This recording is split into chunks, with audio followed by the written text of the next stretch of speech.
Students, हम topic cover कर रहे हैं कंटिन्यूअस ऑफ ए फंक्शन, जिसमें हमने लास्ट वीडियो में इसकी डेफिनेशन क्लियर की। आज हम पढ़ेंगे डिसकंटिन्यूटी। देखिए, डिसकंटिन्यूटी क्या होती है। If a function F x is not continuous at x is equal to a, then fx is said to be discontinuous at x is equal to a, and point x is equal to a is point of discontinuity of function fx। तो ये हुई आपकी definition, इसको समझिए। यदि कोई function continuous नहीं है x इज इक्वल टू ए पर, यानी किसी भी पॉइंट पर कोई फंक्शन कंटिन्यूअस नहीं है, तब हम कहते हैं कि फंक्शन डिसकंटिन्यूअस है। एट दैट पॉइंट, जिस पॉइंट पर फंक्शन कंटिन्यूअस नहीं है उसी पॉइंट पर फंक्शन कैसा होता है, डिसकंटिन्यूअस होता है। एंड जिस पॉइंट पर फंक्शन डिसकंटिन्यूअस है उस पॉइंट के लिए हम कहते हैं पॉइंट ऑफ डिसकंटिन्यूटी।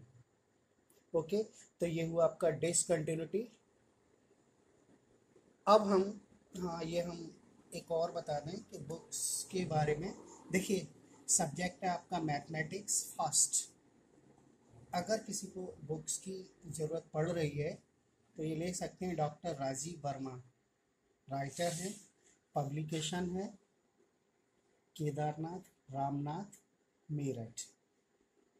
मुझे लगता है बुक की ज़रूरत नहीं पड़ेगी, क्योंकि टॉपिक्स, एग्जाम्पल्स और एक्सरसाइज सारे हम यहाँ वीडियो में दे रहे हैं, ठीक है। और अगर इस राइटर की नहीं मिलती, किसी भी राइटर की आप ले सकते हैं। मैथमेटिक्स फर्स्ट सब्जेक्ट है आपका, इस सब्जेक्ट की बुक किसी भी राइटर की मार्केट में मिल जाए तो ले सकते हैं, जिसको ज़रूरत हो, ठीक है। वैसे ज़रूरत नहीं पड़ेगी। आगे देखते हैं हम। देखिए, टाइप्स ऑफ डिसकंटिन्यूटी। तो हम डिसकंटिन्यूटी के क्या पढ़ते हैं, टाइप्स, प्रकार पढ़ते हैं। कितने प्रकार की होती है डिसकंटिन्यूटी। देखिए, सबसे पहले हम पढ़ेंगे रिमूवेबल डिसकंटिन्यूटी। तो रिमूवेबल डिसकंटिन्यूटी की definition, if either fa is not defined or fa या fa is not equal to limit x tends to a fx, then fx is said to have removable discontinuity at x is equal to a। देखिए, ये हुई इसकी definition, समझते हैं। हमने लिखा if either fa is not defined, कि या तो फंक्शन क्या हो, डिफाइन नहीं हो, यानी एफ ए डिफाइन नहीं हो, यानी क्वेश्चन में हमें क्या हो, गिवन नहीं हो। या जो एफ ए है, एफ ए क्या है आप जानते होंगे, फंक्शनल वैल्यू किस पॉइंट पर, ए पॉइंट पर, नॉट इक्वल टू हो लिमिट, यानी फंक्शनल वैल्यू और लिमिट, फंक्शन की लिमिट कैसी हो, नॉट इक्वल। तो हम कह देते हैं ये जो डिसकंटिन्यूटी है वो रिमूवेबल डिसकंटिन्यूटी है। किस पॉइंट पर, at x is equal to a point पर, ठीक है। तो रिमूवेबल डिसकंटिन्यूटी क्या है कि फंक्शनल वैल्यू और उस फंक्शन की लिमिट दोनों इक्वल नहीं है, तब हम कहते हैं कि ये डिसकंटिन्यूटी कैसी है, रिमूवेबल डिसकंटिन्यूटी। देखिए, अगली डिसकंटिन्यूटी है डिसकंटिन्यूटी ऑफ फर्स्ट काइंड। क्या है, if limit h tends to 0 f a plus h, या इसको हम कहते हैं राइट हैंड लिमिट, फंक्शन की राइट हैंड लिमिट, क्योंकि लिमिट टू टाइप की, राइट हैंड और लेफ्ट हैंड। तो हमने पीछे वीडियोस में क्लियर किया है इसको। राइट हैंड लिमिट का formula, limit h tends to 0 f a plus h, किस पॉइंट पर, ए पॉइंट पर, and limit h tends to 0 f a minus h, यानी left hand limit.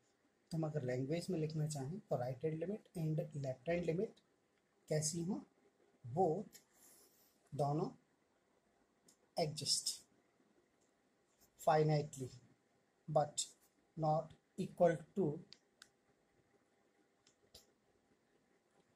not equal हो, then fx is said to have discontinuity of first kind at x is equal to a।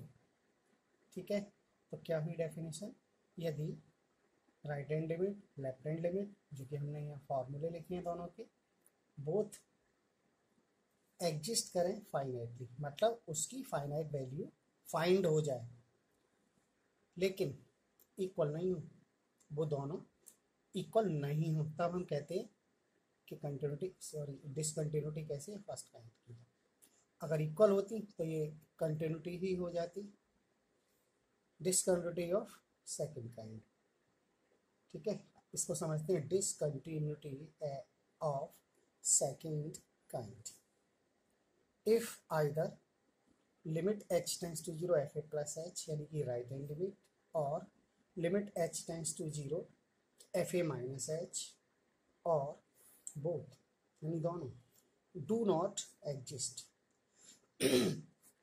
then fx is said to have discontinuity of second kind। तो ये हुई आपकी definition, discontinuity of second kind. समझते हैं इसको। देखिए, if यह लिखा है आइदर, यदि या तो लिमिट h टेंस टू 0 यानी राइट हैंड लिमिट, और यानी कि या limit h tends to 0 fa minus h यानी कि लेफ्ट हैंड लिमिट, ये लेफ्ट हैंड लिमिट का फॉर्मूला, राइट हैंड लिमिट का फॉर्मूला, या दोनों। यानी तीन बातें हैं इसमें, कि या तो राइट हैंड लिमिट, या फिर लेफ्ट हैंड लिमिट, या फिर दोनों डू नॉट एग्जिस्ट, यानी दोनों की वैल्यू कैसी एग्जिस्ट नहीं हो, मतलब फाइंड हम नहीं कर सकते, कहते हैं कि एग्जिस्ट नहीं कर रही है, तो लिख देते हैं हम not find to exist. Then fx is set to है डिसकंटिन्यूटी ऑफ सेकंड, हम कहते हैं कि ये डिसकंटिन्यूटी ऑफ सेकंड काइंड, इन सेकंड काइंड की डिसकंटिन्यूटी है कब, क्या तो राइट हैंड लिमिट एग्जिस्ट करे, या फिर लेफ्ट हैंड लिमिट एग्जिस्ट करे, या फिर दोनों ही लिमिट एग्जिस्ट ना करें, नॉट एग्जिस्ट। तो इस पर कुछ प्रॉब्लम्स यानी क्वेश्चंस सॉल्व करते। देखिए, test the function for continuity fx is equal to x sine x। Function हमें ये गिवन है, if x is not equal to 0, ये फंक्शन जब x की वैल्यू 0 नहीं है तब हम यूज करेंगे and f x is equal to 0 at x equal to 0, यानी ये जब यूज करेंगे जब x 0 है, यानी fx 0 भी है किस पॉइंट पर, 0 पर, और fx x साइन 1/x भी है इस पॉइंट पर। तो फंक्शन ये पीस वाइज फंक्शन है, जिसको दो पार्ट में डिवाइड किया है, कि 0 नहीं है तब और 0 है तब। तो देखिए वी है, हम क्या करना है, कंटिन्यूटी टेस्ट करने के लिए हमें तीन वैल्यू निकालनी होती हैं, एक फंक्शनल वैल्यू, एक राइट हैंड लिमिट और एक लेफ्ट हैंड लिमिट। तीनों वैल्यू अगर कैसे आ जाएं, इक्वल आ जाएं, तब हम उस फंक्शन को क्या कहते हैं, कंटिन्यूअस, और अगर इक्वल नहीं आती हैं तब हम कहते हैं डिसकंटिन्यूअस। देखिए, तो हम पहले हम फंक्शनल वैल्यू निकालते हैं, f0 इक्वल टू 0, कहाँ से, यहाँ से। क्वेश्चन में गिवन है fx 0 है कब, जब x 0 पर, तो हम x के प्लेस पर 0 लिख दें, तो f0 इक्वल टू 0, ये आ गया f0। अब देखिए right hand limit h tends to 0 fa plus h, a की जगह कितना लिखेंगे, 0, क्यों, क्योंकि 0 पॉइंट पर हम कंटिन्यूटी चेक कर रहे हैं। तो हो गया f0 plus h, right hand limit का फॉर्मूला है ये, is equal to limit h tends to 0 fh, यानी 0 में h प्लस किया fh। तो अब fh कहाँ से फाइंड करेंगे, कौन से फंक्शन से फाइंड करेंगे, जो क्वेश्चन में गिवन है, fx हमें गिवन है x साइन 1/x, तो यहीं से हम fh फाइंड कर लेंगे। क्या आ जाएगा, x के प्लेस पर हम क्या लिख देंगे, h, तो fh equal to h sine 1/h। तो देखो fh क्या हो गया, यहाँ लिख दिया हमने h साइन 1/h। ठीक है, एफ एच की वैल्यू हमने कहाँ से ली, फंक्शन से जो क्वेश्चन में गिवन था। अब हमें लिमिट फाइंड करनी है। लिमिट कैसे फाइंड करते हैं, हम पीछे वीडियो में हम क्लियर कर चुके हैं। टॉपिक हमारा कंप्लीट हो गया है कि राइट हैंड लिमिट फाइंड कर रहे हैं। तो देखिए एच के प्लेस पर जीरो लिखेंगे, जीरो मल्टीप्लाई, यहाँ हम जीरो लिखेंगे साइन वन अपन एच, तो साइन इनफाइनाइट हो जाएगा। और साइन इनफाइनाइट की वैल्यू कितनी होगी ये डेफिनेट नहीं ठीक है, लेकिन क्या होता है फाइनाइट होगी इसकी वैल्यू।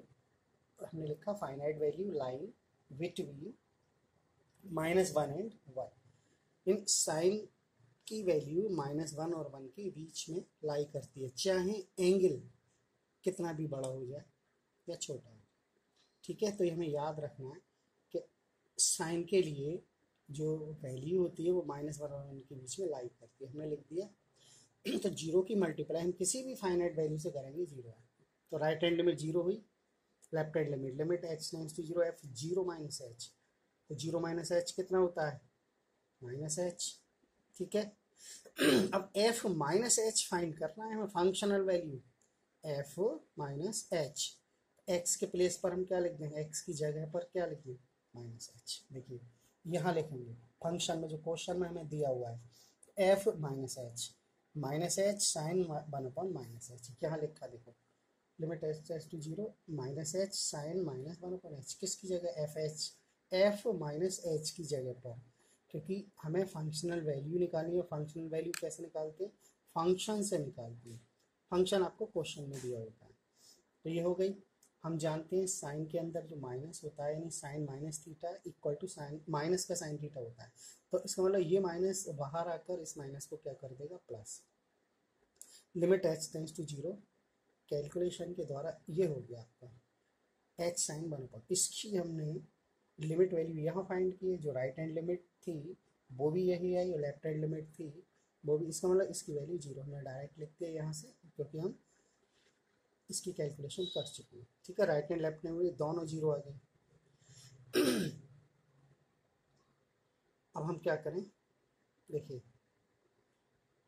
हमने देखा तीनों वैल्यू आ गई हमारी, functional value zero, right hand limit zero, left hand limit zero. अब लिखा हमने सिंस चूंकि limit h tends to zero f zero plus h, limit h tends to zero f zero minus h is equal to f zero, तीनों value equal है। Therefore इसलिए f x is continuous है at x is equal to zero. ठीक है, तो ये हमने topic clear किया डिसकंटिन्यूअस और कंटिन्यूअस पर हमने एक क्वेश्चन सॉल्व किया। ओके, आगे हम अगली वीडियो में देखेंगे।